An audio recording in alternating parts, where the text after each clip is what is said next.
This is a pretty special day. It's going to be emotional. You guys are joining a very special group. I can see the three of you having a bond and just that shared experience. Just embrace it. But I think that at the end of the day, you're going to be surprised not only at the confidence and the healing physically when you look in the mirror, because you're taking that image back. And it's really powerful.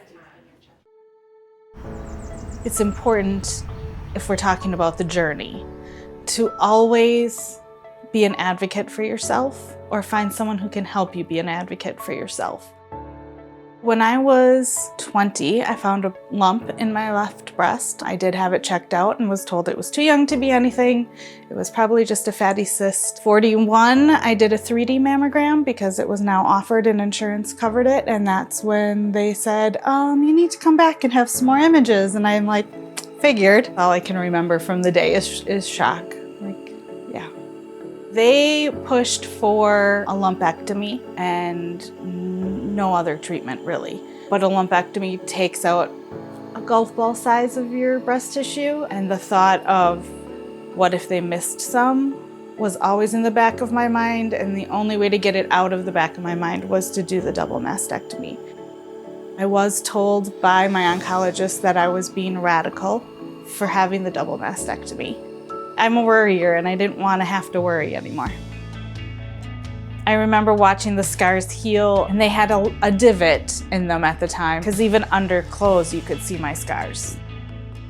I think there's that mental health link that a lot of people don't understand. Yes, you've got construction, but you still have the scars, and even if you can't see them, they're still there. But I think you also have to go into it with a positive attitude that you're gonna come out the other side and you're not gonna let it change you too much.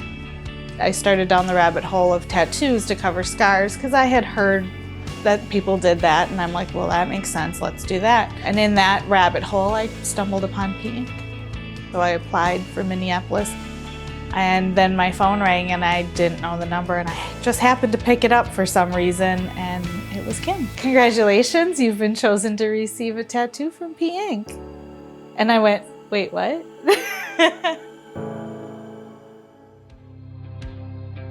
Should we get this fantastic day started? I am so excited for your day. You know, the part that we really want to get through is reclaiming the mirror, not letting cancer leave the last mark on us. This is a choice. Cancer wasn't a choice with those scars.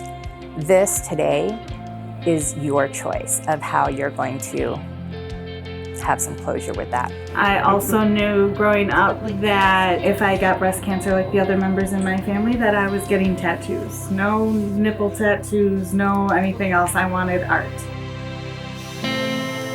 While Jack was preparing these stencils, I took a good last look in the mirror, looked at my faded scars for one last time because they were going to be gone soon.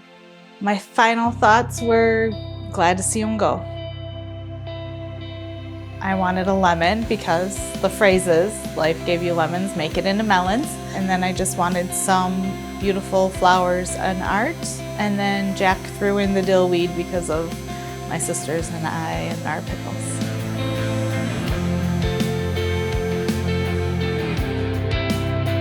When they contacted me to find people to give words of encouragement, I took the opportunity to answer a question Missy kept asking me. Why did you marry me? And I usually give the answer because Missy is the strongest person I know. Subconsciously, I knew I wanted to build my future with her, because with her as my foundation, I know our future will last. Love you, Missy. You're my rock. And through your nose. 2, 3, 4. Hold it. We're on the last color. It was emotional, being able to see the art in place of the scars and how beautiful it was and how perfect it was for me. That meant the most. Beautiful. They're better than I thought they would ever be. Every time they look in the mirror, they're going to think of this day and of the person that gifted this tattoo to them. I hope that it reminds you every day of your strength.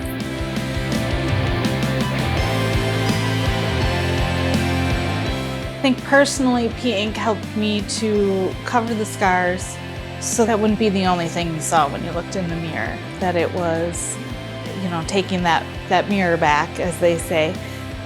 If you are still trying to decide and still struggling, you have to do what feels best for you and let it be a journey that educates you and helps you heal from your heart in order to make the outside match the inside. I'm just gonna take on the world as I normally would, and just with a little more confidence.